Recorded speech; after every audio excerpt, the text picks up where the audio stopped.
Good morning. Good morning. Good morning. Let's get some cameras on today. See those pretty smiles this morning.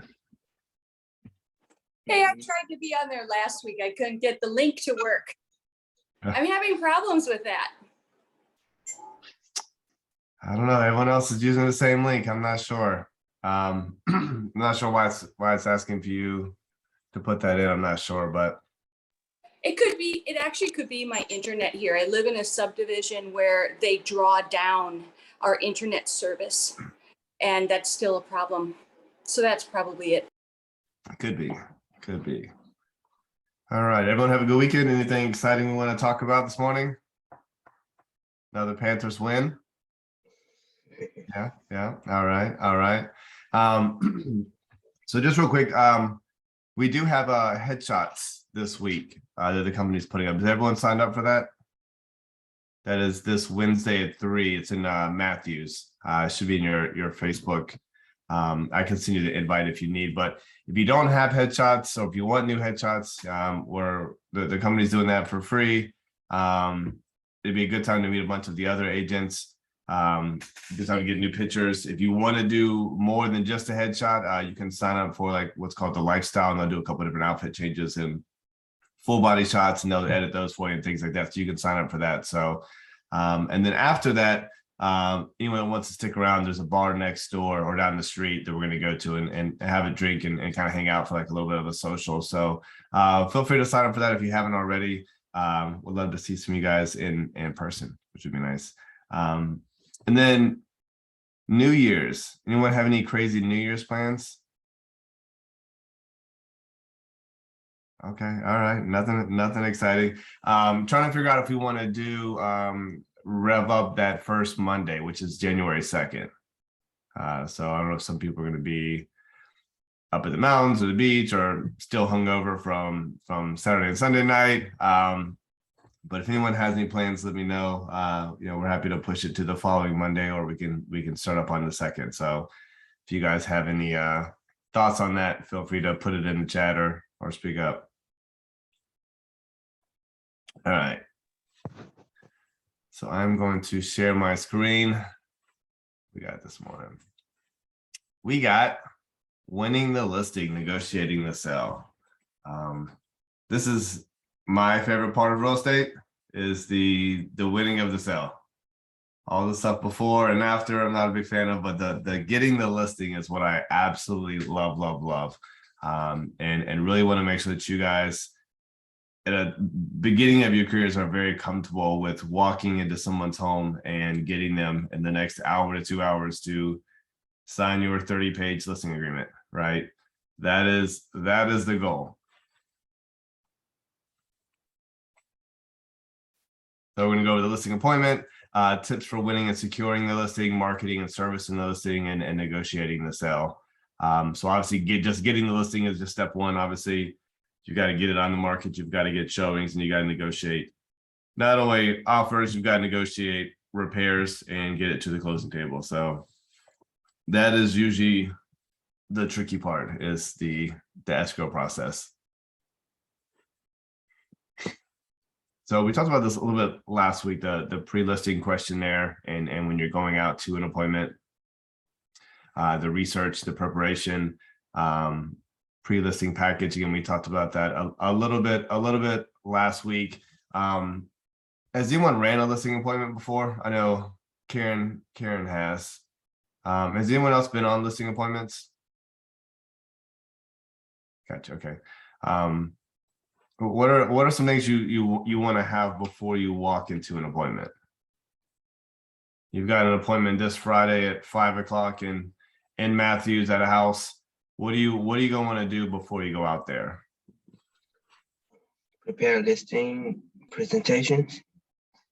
For sure. You definitely. When we talked about the listing presentation last week or the week before, and hopefully all you guys have looked Have the CRM. Say again. Have the CRM done? Yes, the CMA. CMA. I'm sorry. Yes, I was like CRM. Yeah, have the CMA done, right? Have your numbers, right? You want to be like Tong said, have that presentation ready to rock and roll. You want to have your CMAs.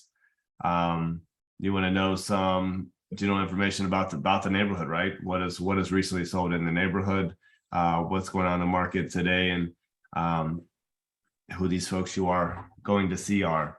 I was gonna say going on to Realist to ensure that, or to check to see who the property belongs to. Absolutely. This is, can you guys see the screen?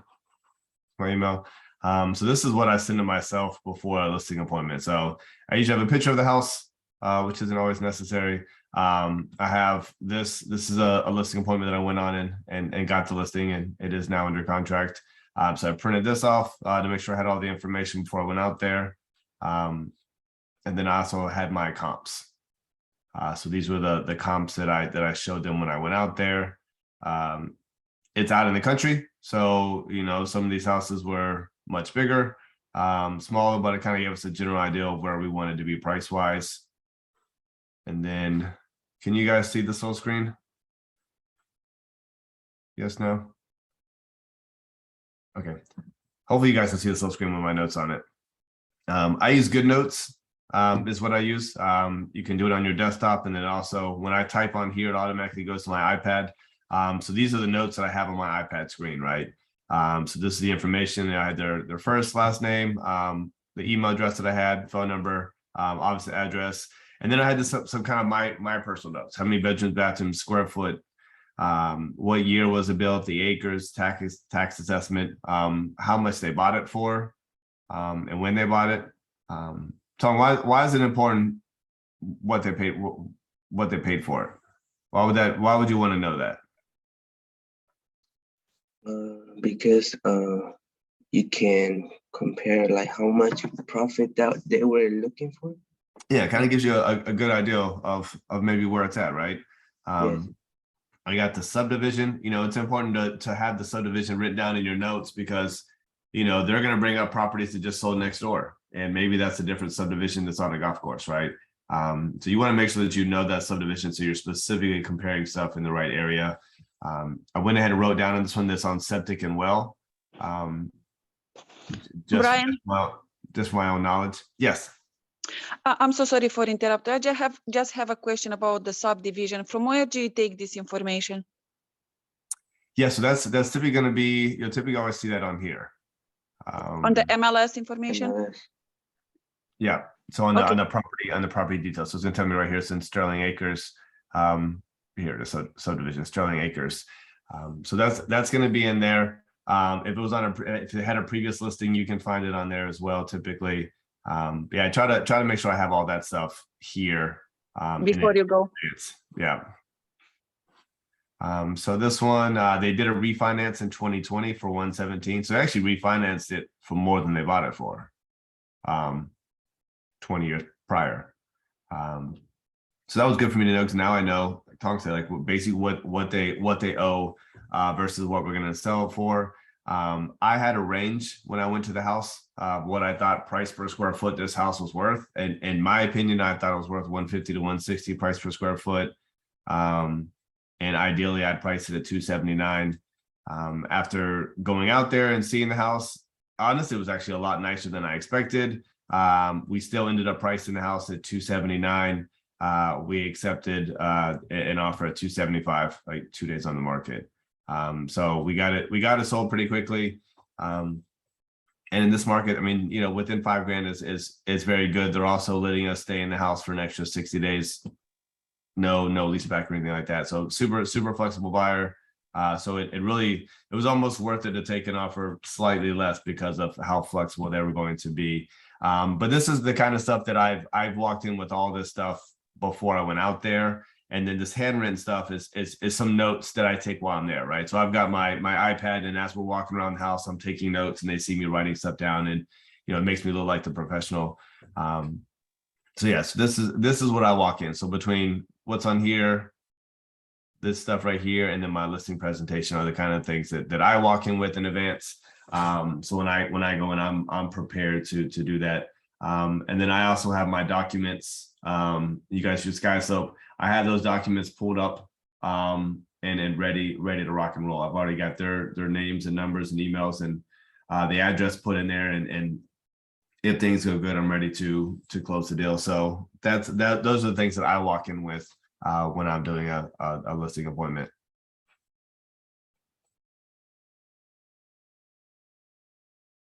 Home tour, connecting with the client. These are definitely some things that you can look into. Top 10 favorite features of my home tool, involve the sellers in information gathering process. I typically have a lot of information when I go out there, but I also, again, like you saw in my notes, try to write down as much of the stuff as I can while I'm there. So present marketing strategies. Again, this goes back to the listing presentation that we did 2 weeks ago. You know, a big part of what they're buying is working with you, right? So, you know, for a listing for me is, you know, everyone's going to have very similar comps, right? They might have different strategies on how they price it. I like to price a little bit on the lower side because they tend to sell faster. Everyone's going to have slightly different marketing strategies, but kind of the same, right? At the end of the day, these folks are buying you guys, right? So when you're going out there, they want to see that confidence and they want to buy you, right? And selling yourself in the company first is absolutely the best way to do it. So before you guys jump into comps, your CMAs and pricing and all that stuff, these things should always go first, right? Your numbers and your commission, all that stuff should be the very last thing that you guys are talking about when you meet with somebody. So for me, when I get there, the first thing I do is I'm asking for a tour of the house, right? I don't care how big the house is or how tiny the house is, right? No matter how good a shape it is and no matter how messy it is, great. I love the house. I love to take a look at it. Show me around, right? And it's not one of those things where they're like, hey, just show yourself around. I never let that happen. You know what? This is your house. You show me around, right? And every single time they'll say, okay, right? And when you come in, when they say, hey, let's just sit down at the kitchen table and start talking about stuff. Nope, not going to do that. Let's do a tour first. And during that tour is your time to not talk about real estate, not talk about what you do. It's time to let them talk about their house and who they are, right? And that's your rapport building time. And that is the most important process of a listing appointment, right? And I don't care if that takes 10 minutes. If there's times where I've literally sat for an hour and a half and we're literally just talking about everything, right? And we haven't even got to real estate yet. But those people are going to work with you because they genuinely like you, right? So if you take that time up front, it is so much more helpful. If you do it the other way around, if you run in there and say, hey, I want to list your house for $279. I'm going to charge you 6% commission. Hey, you want to show me the house and get to know me? No, you're going to be out the door. They're going to ask for your business card. Thanks for coming out. I'll call you next week. Guess who's not getting called next week? You guys, right? Because understand that these people have talked to other agents, right? And other agents have told her they could sell her house for $330 and $300, right? So and until I went out there and she genuinely liked me, she didn't open up that she'd already met with several other realtors, right? She told me the guy's name and what company he was with, right? And how much he could sell her house for. And I was like, okay. And because I've already built that rapport, she said, before I walked out of the house, she said, I decided to work with you because I like you. And that was genuinely her answer. And because she liked me and believed in me, she believed my numbers more, right?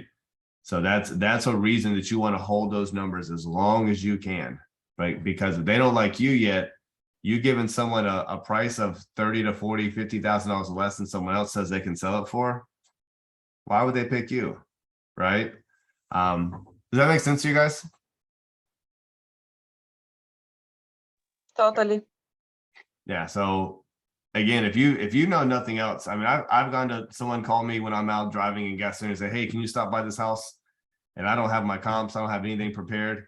I know if I just go in bare minimum and just build rapport, and then I'll do my comps in front of them once they like me, right? I mean, it's I'd rather skip any other part of the process than skip the rapport part.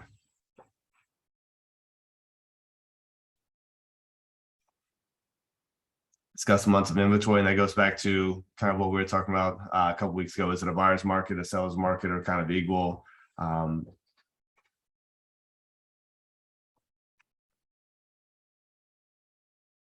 listing process, therefore, asking price in relation to the market value. And again, we talked about this last week as well, right? If you price, this is the exact same chart that was on that. If you price your house at fair market value, which is this middle line right here, you're going to get 60% of the buyers in that current buyer's pool, right? And that's an optimal number for where you want to be, right?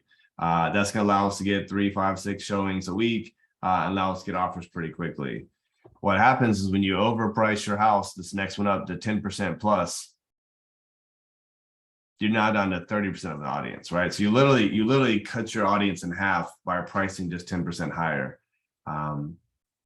That's a big number, right? And then people that are out here pricing houses, 10, 15% higher, you only have 10% of the buyers that are going to be looking at your house, right? And I feel like I'm a great agent, but I couldn't sell your house to that, is what I'm going to tell my client, right? So what we want to do is market at fair market value. Now, what we could do is underprice your house by 10% and get to 75%, or we could underprice it by 15% and get 90% of the audience.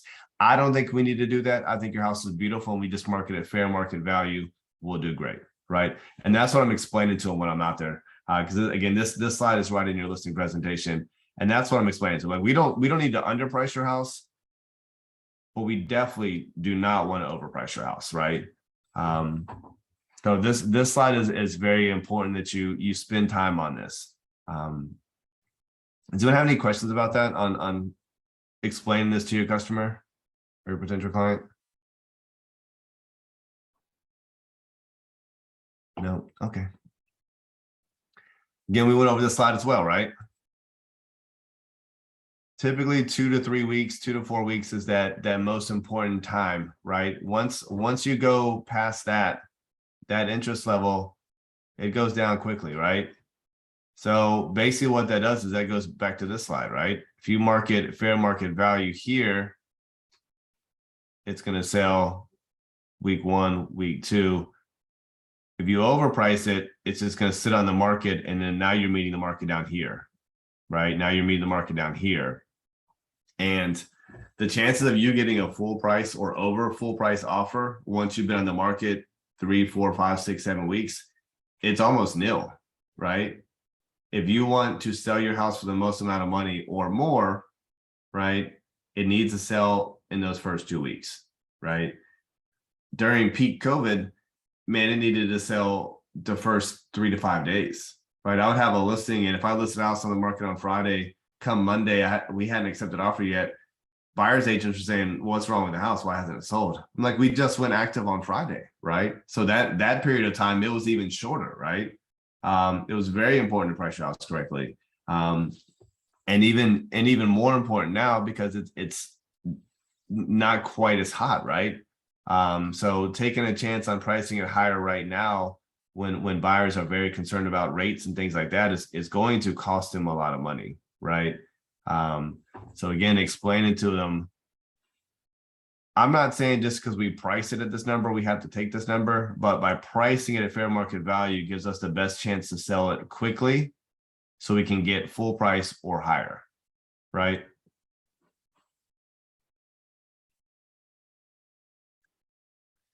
Ask for the listing.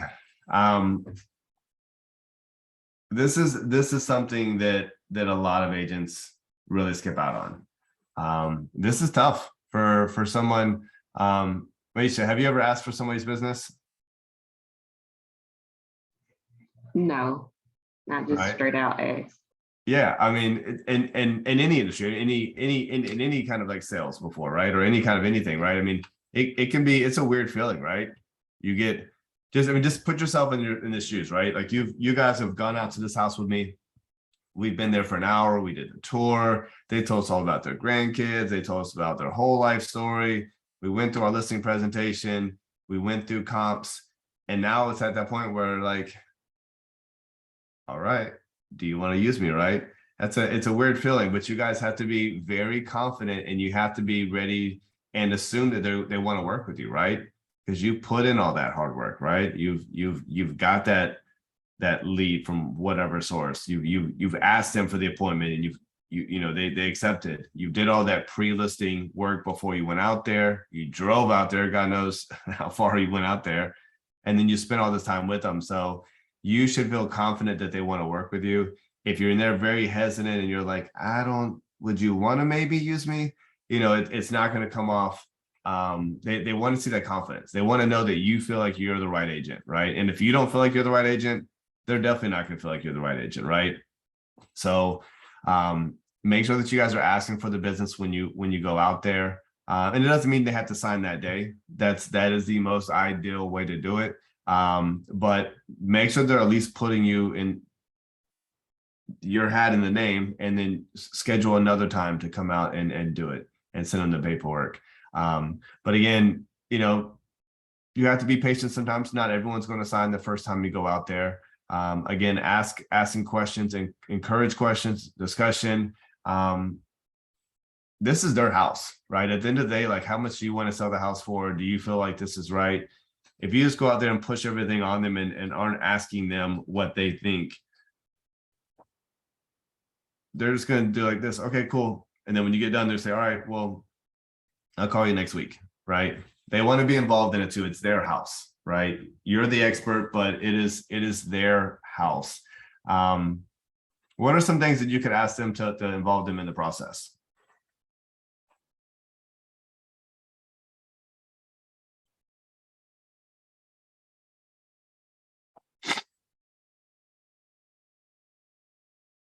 Tong, I see you shaking your head. No, nothing popping in there. This is Karen. Hey, Karen. I would ask them, what's their favorite thing about the house?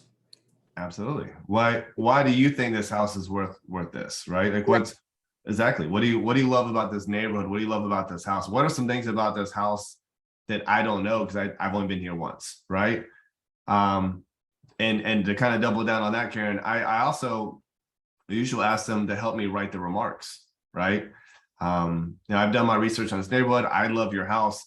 Can you help me with a couple of things that maybe I wouldn't know about this neighborhood in your house, right? And get them involved in that, right? What are some other things? Price, right? They need to have some input on the price, right? Now, if this listing I would went to, she said she wanted to sell for $330. I appreciate your input, but that's way too high for me. But yeah, you price, right? What about pictures, right? Anything special you want in these pictures? Like, what do you what time of day is best with the sun here, right? Ask some questions like that. Where do you want the lockbox?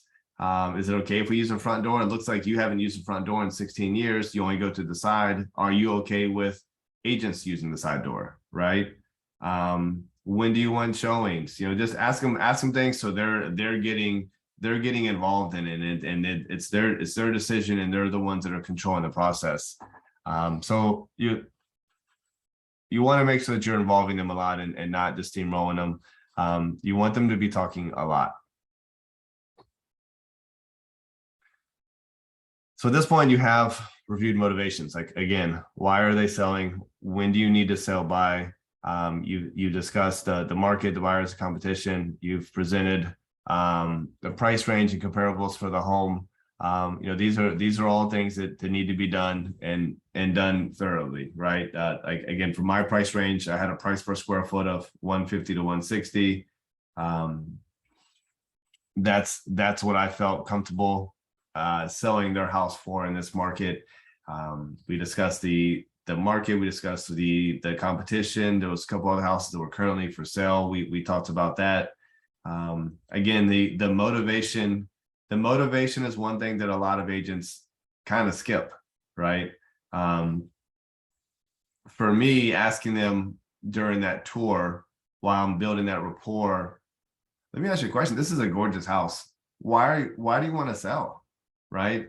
And when you ask them during that initial tour of the house, they're going to be brutally honest. Like, I don't want to move, but I just got separated, right? Or I just took a job in South Carolina, I have to move. Or, there's a million different reasons. Or my grandkids come over every weekend and I need a bigger place. Or I'm getting older, I can't do the stairs, right?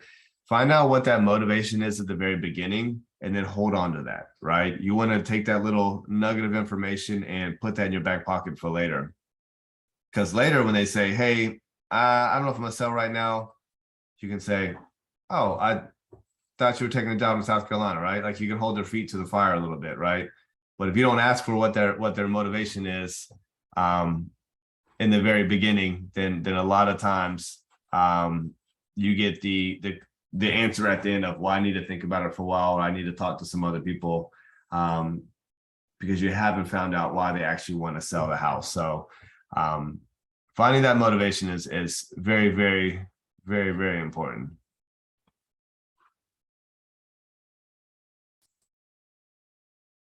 Secured agreement on best price range and upper limits.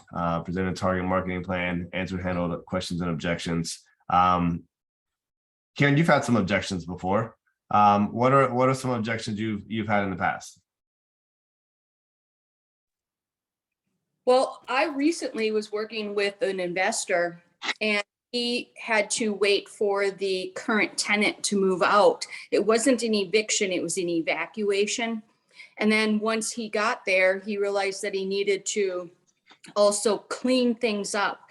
So one of the things that I attempted to do with him as a problem solver was I gave him confidence that I knew people that could come in and clean the debris, clean carpets, clean the house, and get it all ready to go in a very swift time frame. So that was one of the things that I tried to do with the objections that I'd gotten. I tried to prove myself as a problem solver.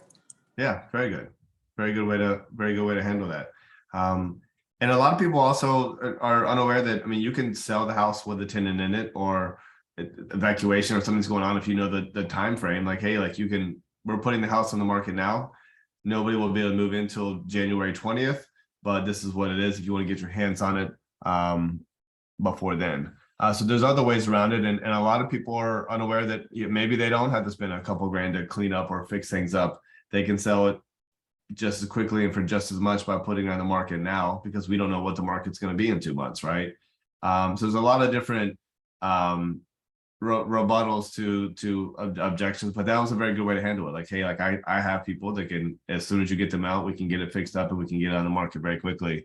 At the end of the day, you guys getting the houses on the market as soon as possible is not only best for you guys, but most importantly, it's best for the seller, right? Because again, we don't know what's going to happen in the market. Right now, the market is still good on the selling side, but having people wait 2, 3, 4 months can cost people. I've had people that were trying to sell last February and March, and they decided, against my opinion, to wait a while, and they tried to just sell now during the holidays, and their house was worth around 30 or 40,000 less. If it was up to me, we would have sold their house then, and they could have sold then, but they wanted to wait. So, ideally, the more that we know, the more that we can get on the market now is going to be typically the best for your client as well. Ask for the business. Gotta ask. We talked about this before already. Asking for the business, asking for the listing agreement, asking to be their agent, their exclusive agent is. I never leave without asking for somebody for the business, even if it didn't go well. I'm still like, all right, well, I've got this paperwork. If you want to go and sign it, I'm going to ask every single time. But I ideally, when things are going smooth, before I get to the point where I'm asking for their business, right? I'm asking pre-close questions throughout the process, right? Like, hey, look, you told me you need to sell pretty quickly. What I could probably do is I could talk to my photographer. I could probably have him out this weekend. We could get you live on the market next Wednesday. Does Saturday afternoon work for pictures, right? You start getting those yeses now, right? We talked about the lockbox earlier. Like, hey, I noticed you don't use the front door. Would you be okay if I put a lockbox on the side door, right? And that's early on in the process, and we're getting those commitments to the close. So by the time you get down to the end and you guys have hopefully come to a price that everyone agrees on and that they actually agree on, it's not more of, do you want to do business with me? It's like, all right, here's my paper. We're going to go and sign here. Let me know if you have any questions with it. I'm going to walk you through it. And then I'll have my photographer out on Saturday. We'll have you live on the market on Wednesday. And it's more of just assuming the sale because you've done your job correctly throughout the process. I find that process is going to be a lot smoother than the awkward, can I be your realtor at the end? and making them give you an answer, because normally what you're going to get is, yeah, you've been great. I like you. I just need to think about it. I need to sleep on it. Right. A lot of people would prefer you just ask for their business, right? They don't want to have to make that decision, right? Like to say, hey, here it is. I'm the right guy for you. Let's just go ahead and get this knocked out now. And then we can move on. And that's the process that I've had a lot of success with. And it works. And again, sellers are looking for a go-getter, someone assertive and a can-do, fearless attitude. So again, that's what they're seeing from me, is I feel very confident that I can get your house done, sold quickly and for the most amount of money, right? And if you feel very confident that, they're going to feel that off of your energy, and that's what matters. Complete the listing paperwork, obtain signatures. We talked about this briefly. Did everyone go into SkySlope? Was everyone created a transaction? Did everyone test out how signatures work and all that good stuff? Tom, come on, man. Yeah. Was that Taylor? What was Yeah. that? I'm just trying I to see. Good. Thank you. Tom, get in there, man. Practice with that paperwork. I'm telling you, if you try to do this for the first time in front of a client, it's not going to go well, right? Practice this up. Practice even on the buyer side, right? Practice getting that paperwork signed on the listing paperwork. Practice getting that signed. Practice with yourself. Send it to yourself. Send it to your real estate email, to your personal email. Send it to your girlfriend, boyfriend, or colleague, whatever it is. Practice back and forth. See how it looks when it's completed, when it comes back to you. Do the whole process and do it over and over again, so you guys are experts when you get out there. But complete the listing paperwork. Again, I like to have all my paperwork kind of ducks in a row before I even get to the appointment. Obviously, there's no signatures on it yet, but it's ready for signatures when I get there. And I like to have all that stuff set up. So I'm assuming that every appointment I'm going to, they're going to list with me. That's just my mentality. So I'm going to have the paperwork ready for that. So have it ready and know how to get signatures, know where they need to sign. Super important. Please practice with that. Is it like the same format with like buyer agent agreement that we did on SkySlope? Yeah. So practice on the buyer side too. On the buyer side, you Yes, need to work with real estate agent and I just got a client last week, a buyer. So I already signed a buyer agency agreement. Well, okay, big shot. We got a realtor on the call today. All right. Congratulations. Thank you. That's awesome. You might have mentioned this before. Where are you guys looking at? Like, what do you mean? Where's the buyer looking for houses at? Oh, around East Charlotte, around Independence Highway. Nice. Good. You guys shown any houses yet? Yes, I did show them like 2 houses last week. Gotcha. Okay. How'd that go? It went well, Gotcha. and they would like to look more houses. Gotcha. Okay. Well, when you get to that point, if you need help with thoughts on the offer, how much to put the offer in, the due diligence, escrow, you can ask your mentor, or happy to reach out to me as well. Well, that's exciting, man. Yeah, That's thank you. good stuff. That's good stuff. Getting those first couple of contracts signed and people committed to you is a huge step. That makes me happy. Thank you. Automatic Hey, price Brian, reduction. Yes. I was going to say the biggest objection probably that everybody faces is I don't want to pay the 6%, commission to an agent. I can sell it on my own. And then obviously we know most of them list with an agent. So how do you handle that objection generally? What's your stance? Yeah, I mean, the majority of that is you jumped in a little bit late.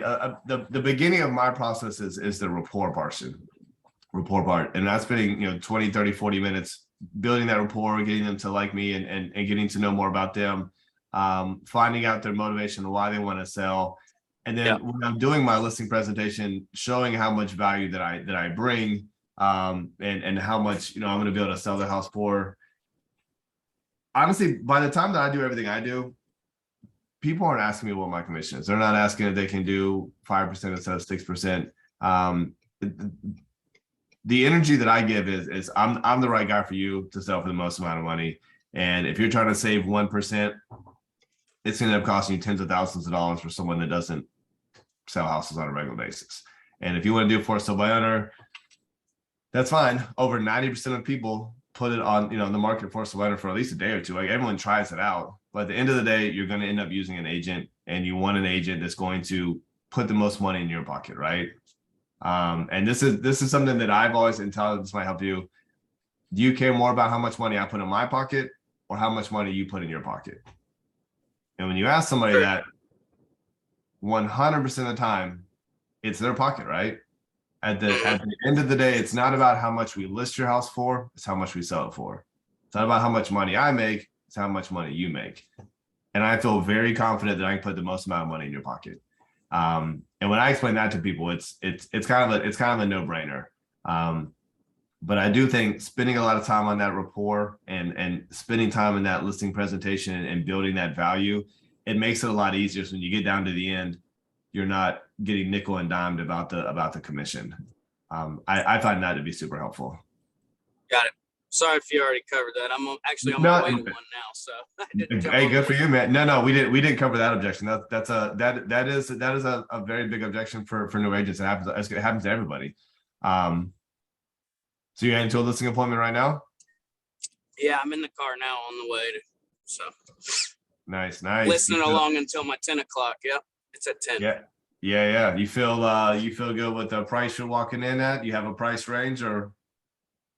Yep, I got all of my information, and I just, most of the objections that I get early on is just they want to try it, or they have an agent friend already who will list, but I want to try to get their business, and I go in kind of like what you said, assuming I'll get it, and I have to walk with that confidence, Yeah, you've got to have that confidence. I mean, I list people all the time that their stepdaughter or their mom is an agent. If you have that confidence, they feel like you can put the most money in their pocket. 'Cause at the end of the day, like that's all that people care about, right? Like they want to work with somebody that they really like and enjoy, but they want the most money in their pocket, right? And it is about having that confidence that you're going to be the right guy or girl to get that done. So, yeah, well, good luck. Let me know if you need any help. Feel free to call me while you're there. For a lot of new agents, and I still do this sometimes as well, is calling somebody while you're in your listing appointment is never a bad idea, right? I mean, you guys are brand new, but there's gonna be times that you get asked a question that you don't know. Maybe Tyler, you go out there and this guy or girl is not letting you build that rapport, and you guys don't have that connection, right? And you're just not vibing that well, right? They ask you a question, instead of you just giving a quick answer, say, you know what, I think I know the answer. Let me call my boss, or let me call one of my colleagues and verify it, right? Get somebody on the phone and talk to them. And there's a lot of times I've talked to these clients on speakerphone with them, and the next thing you know, they're signing paperwork. So doing a phone drop is what I've always called it, but calling somebody from your appointment is never a bad thing, right? It paints a bigger picture that you're part of a team and you have people there to help you, and that you're not just going to give them an answer to everything that they have, right? Because you guys are not going to know every answer. I still got stuff and I don't have the answer. So don't hesitate to give me a shout while you're there. I skipped this one. All right. Click cards. Watch the flyer box. I typically don't put a flyer box out of my houses. I probably should. But this next one is definitely very important. So Showing Time does a good job of asking for feedback from, right? Tong, you probably got that, right? You probably got an email like 30 minutes after your showings asking for feedback, right? Yeah, it's like really short after the showing. Yeah, so sometimes it's very quick. Did you fill those out? Yes, I did. Okay. Well, you're better than me, because a lot of times I forget to do that, right? And a lot of agents, they're just fine with that, right? I text and call almost every person that shows one of my properties, unless I'm getting like 100 showings, so I'm already getting offers. Like if it's a property that's not doing what I want to, I'm gonna call every client and figure out what's going on. Like, hey, Are you going to put an offer? What do you think about the house? How did it show? What do you think about the price? And I'm going to push them. And there's been a lot of times that I've called people that probably weren't going to put in offers, but they did because I called them and talked to them, right? Again, just like Tyler, this person is you're potentially going to see, they want to work with you because they like you. Man, it's the same thing with agents too. There's a lot of times that so when you put an offer on somebody, that's listing agent would rather work with agent that he likes, right? So when you're putting that offer, call that agent, talk to him, you know, shoot the crap with them, as the old saying goes. But yeah, that is very, very helpful. But yeah, that's a big part of it. But follow up on the feedback and give feedback to your client, right? You don't, good or bad, right? Good or bad, give that feedback to them. I guarantee when you ask them if it's a expired listing or a for sale by owner that's been through the process before, how their previous agent was, the number one complaint is, I never heard from them. All right, well, how'd your showings go? I have no idea. I never got any feedback. That is the number one complaint of realtors.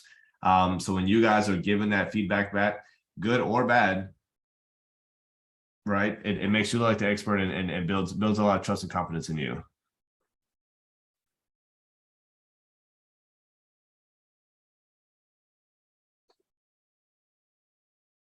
Don't jump the gun. There's a lot of times people said they're going to put offers in and they do not. That can be very tough when you've got somebody that really needs to sell their house and an agent calls, say, hey, I think we're going to put an offer, and you call your seller right away and tell them that they've got an offer coming, because they're going to call you every 30 minutes asking where the offer is. I've made that mistake before, because you never know. An agent might be showing their client 6 houses and you might be house number 3. They love your house. And then they get to house number 5 and they're like, oh man, this is the one, right? You can let them know that the feedback has been good, but try not to tell people that there's an offer until you actually have an offer in hand. And the 2 methods is in person, which would be literally in hand, but it's not 1940. So typically you're going to get offers via email, right? One thing you guys will want to be, is kind of off the subject, is when you send an offer, every single time, make sure that you're texting them or calling them to let them know that you sent an offer. Because a lot of times when you send an email and it has an attachment in it, especially if it's the first time that you've emailed somebody, it will go to their spam, right? The last thing you want to do is email an offer. You finally got your client liking a house, and then you send that offer and 3-4 days go by and you're like, I guess they just didn't accept it. Your client's blowing you up and you call the agent and say, hey, just curious, was our offer not good? And they say they didn't receive it. Same thing on the other side as well. Negotiating, learn scripts for presenting less than perfect offers. Go for win-win solutions. Kind of what Karen was talking about. It being a problem solver. No matter what somebody tells me, I've got a solution for it. I can find a positive solution for it. Is super helpful, and help the sellers understand not only the price, the terms, everything. They need to understand the entire offer. How do you think you would present an offer that was 20 grand less? Karen, have you had to do that? Have you presented offers that were less? Not yet. Actually, I have presented offers, but not for 20,000 or less than the asking. No, that has not been my situation yet. Gotcha. Roddy, let's get that mic off. I think she's listening. She might not be there. Anybody? Aisha, you wanna chat for a minute? If you've got an offer, we listed it at 280, you get an offer for 260. How are you presenting that to your client?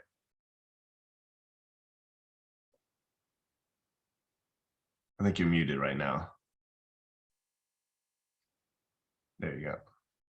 No, you're still muted. Aisha, can you hear me?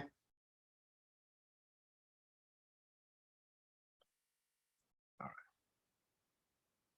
You are muted. Tong, you want to jump in? Can nobody hear me? Yes. I think I will still present it as it is to the seller. Right, Yeah, 260 instead of 280, right? Asking price. right. I will still tell them that is the offer. But You if still have to put them aware of what the offer is. Yeah, so yes, to your point, yes, you present every offer. Every offer that comes in, regardless. If you get an offer for $8, you present it, right? When I get an offer that's less than what they wanted for, I mean, listen, when you go to the listing and Tyler, maybe you're gonna go out there and these people want 480 for their house, they won't accept $1 less, right? And that's what they're telling you. That's what they're telling you. Let's say you get this listing, you get an offer for 450 cash, quick close, no inspection, no appraisals. If you go in there and you present that offer to them, like, hey man, this is 30 grand less, like maybe we can counter it, or maybe we should just not even deal with it. That's what they're gonna do, right? When I present an offer, no matter what the price is, it's all right. I got great news. We got an offer in writing, right? We got a close date of December 29th. Due diligence ends December 15th. They're going to put $2,500 down earnest money, $5,000 due diligence. And we have a price of $450. And that's it. I let them decide if they're going to be happy or sad, or how they want to take that, right? That is the best way to do it, right? Whether it's higher or lower or the exact price, give them all the information and then let them take it, right? And when you present an offer like that, you genuinely get their honest opinion on it, right? If you're going in there and say, hey, this isn't a good offer, you're going to hate it, this is what it is, they're going to hate it. They're going to feel like they have to say they hate it, right? But guess what? Maybe things have changed. Maybe they're more of a hurry than when you originally met them and they need to sell quickly. And maybe that 450 does work, right?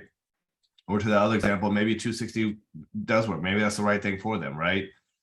You making that decision subconsciously by presenting it to them as a bad offer is not helpful. So I always present it in the best light. This is what the offer is. It's a cash deal. It's conventional. You know, give them all the information, give them the full price last, and then let them think about it. Close the sale. Follow a checklist. Hire transaction coordinator. For any new agent, you know, we have transaction coordinators. I use transaction coordinator to handle my stuff.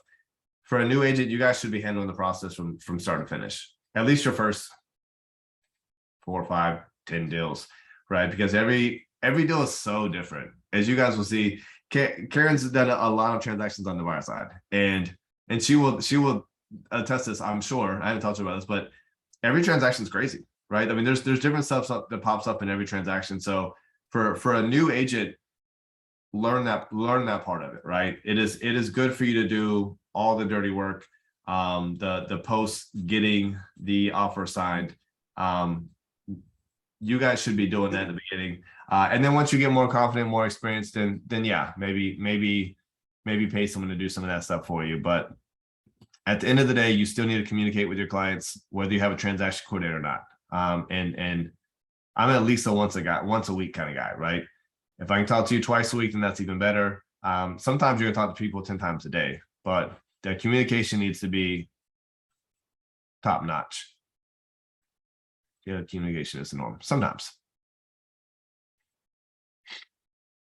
Thank you gift. What's a good gift, do you think? Bottle of vodka, champagne? Thank you card? Yes. Depends on the client. Depends on the client. That is literally the perfect. If you give a bottle of vodka to someone that doesn't drink, not good. Probably not going to get any referrals. You should know your clients very well. Typically a very nice thank you card.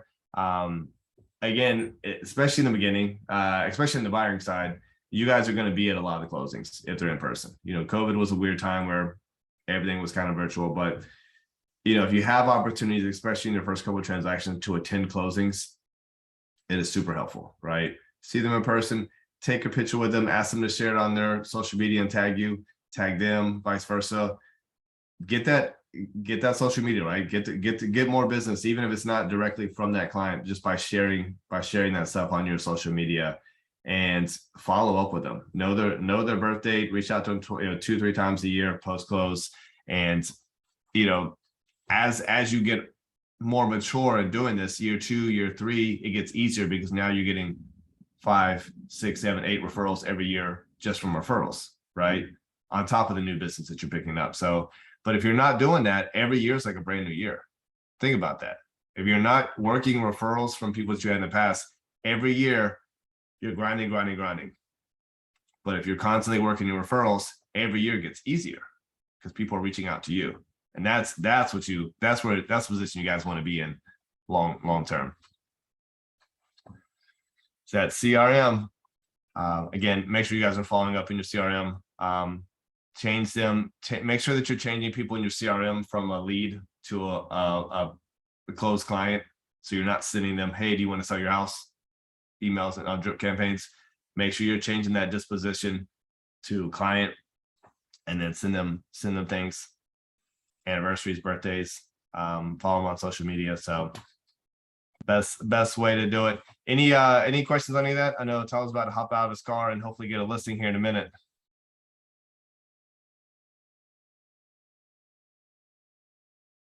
You might be in the house right now. Yeah, I'm still driving, almost there.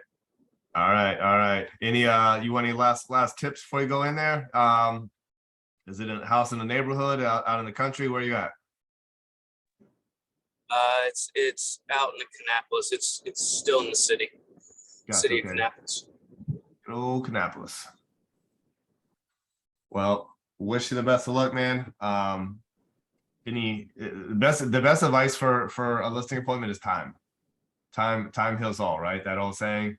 The longer you're in the house, the more chance you have of getting that, right? So if you're walking right in, giving your price that you think the house is worth and what your commission is in 10 or 15 minutes, you're gonna be right back out in 10 or 15 minutes. So spend, once you get to that hour mark, I mean, your chance of getting that listing dramatically shoot up. So try to take up as much time as you can. Definitely help out. So I wish you the best of luck, man. I don't know if you have my cell, but I'll text it to you as soon as I hang up here. If you have any questions while you're there, man, give me on the phone while you're there. Let's help you get that listing. Thank you, appreciate it. Yeah, shoot me a text. Yeah, I will. All right, thank you. Good luck, bud. Tom, any questions? No, but always thank you for the great information. Really very helpful. Yeah. This is a fun one. This is one that that when you're comfortable on the listing side, things are fun. So obviously you guys can work with buyers too, but getting comfortable on the listing side is going to make you a very well-rounded agent. Anyone else? All right. You guys are quiet. Brian, I have a quick question. Yeah. So there's a seller, right? Already listed with another agent, Mm-hmm. and they were listing on the market for like a couple months already. Mm-hmm. So the seller was saying that he doesn't like the performance, or there's no showings for months. So Right. he contacted to the agent, and the agent said you can work with anyone for like selling the house. So Mhm. they have to sign the termination agreement, right, for that? So that listing agent said that he can work with someone else. Yes, the listing agent said to the seller, you can work with anyone to sell the house. I'm like a little bit confused there. Well, you be asking those tough questions that are right on the line, don't you?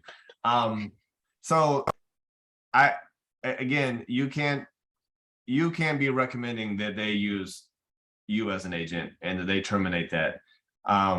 However, if they have in writing, I mean, typically he should. Are they still active on the market?